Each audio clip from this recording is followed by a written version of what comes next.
People always say betrayal hurts more when it comes from someone you love. They're right. My name is Claire, and for almost 12 years, I thought Ava was my sister in everything but blood. We met in college when we were both broke, dramatic, and convinced iced coffee counted as dinner. She held my hair back after bad tequila nights.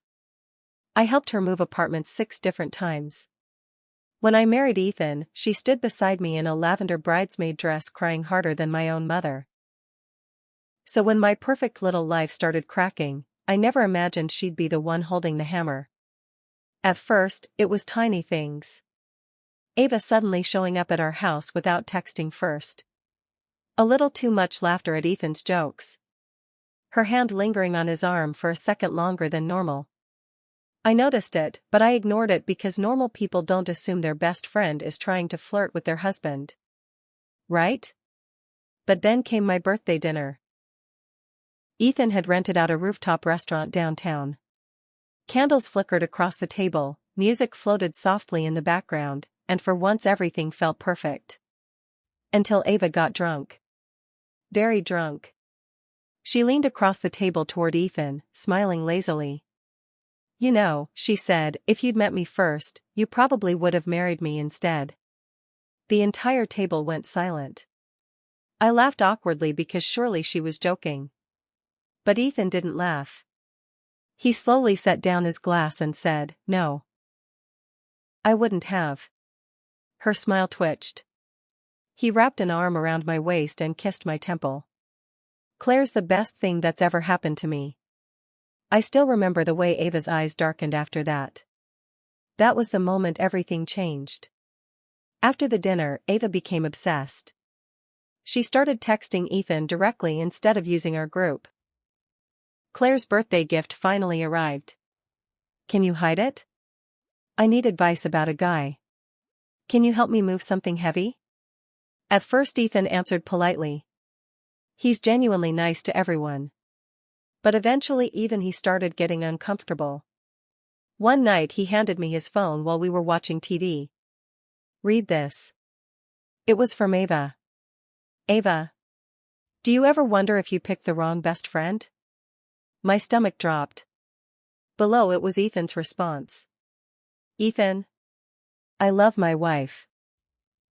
Don't text me things like this again. I stared at the screen so long my vision blurred. She's been doing this for weeks, he admitted quietly. I didn't want to hurt you. That somehow hurt worse. Because while I was defending her, trusting her, loving her like family, she'd been chasing my husband behind my back. I cried that night harder than I had in years. Not because I thought Ethan would cheat. I knew he wouldn't. But because I realized my best friend wanted my life.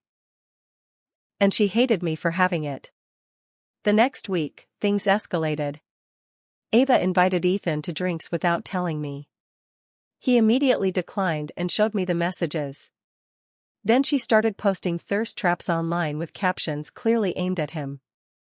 Some men settle too quickly. Imagine choosing comfort over passion.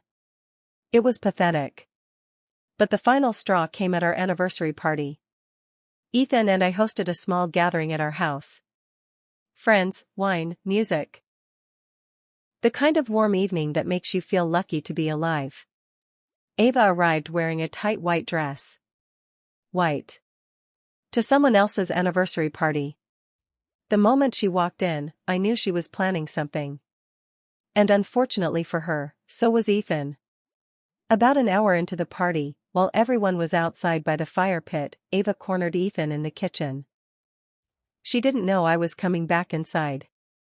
I just don't understand, she whispered to him. What does she have that I don't? Ethan looked exhausted. Ava, he said firmly, this has to stop. She doesn't appreciate you like I would. I love my wife. You're just scared. No, he cut in sharply. You're supposed to be her best friend. And honestly? You've become cruel. She looked like he slapped her.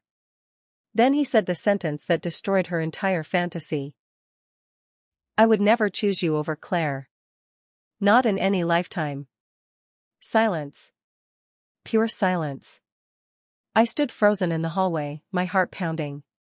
Then Ava noticed me. The color drained from her face. Claire. I held up my hand. Don't. For the first time in my life, I saw shame in her eyes. But it didn't last long. You think you're so perfect, she snapped suddenly. Everything always comes easy for you. I actually laughed. Easy? She had no idea about the miscarriages. The dead Ethan and I clawed our way out of. The years of struggle before we finally built a stable life together. You didn't want Ethan, I said quietly. She blinked. You wanted to win. That hit her harder than screaming ever could. Because it was true. Some people don't fall in love. They compete. And losing destroys them. After that night, our friend group slowly turned against her. Not because I trashed her, I didn't have to. Ethan had screenshots. Receipts. Messages. People saw the truth themselves. Ava tried spinning the story online, acting like I was insecure and controlling. But nobody bought it. Especially after she drunkenly sent Ethan a 6-page email begging him to admit their connection. He blocked her immediately. Then came the real downfall. Ava started dating a married coworker shortly after. Apparently she thought being chosen by unavailable men made her special. It blew up spectacularly. HR got involved. The wife exposed everything publicly. Ava lost her job within 2 months. By then, almost everyone had distanced themselves from her. And honestly? The saddest part wasn't watching her lose everything. It was realizing she threw away a real friendship chasing a fantasy that never existed. Meanwhile, Ethan and I got stronger. One night, months later, we were lying in bed watching rain hit the windows when he suddenly said, "You know something?" What? I never understood why people risk real love for attention. I smiled sleepily against his shoulder. Me neither. Then he kissed my forehead exactly the same way he did on our wedding day. Steady. Certain. Safe. And in that moment, I realized something Ava never would. The strongest kind of love isn't dramatic. It's loyal.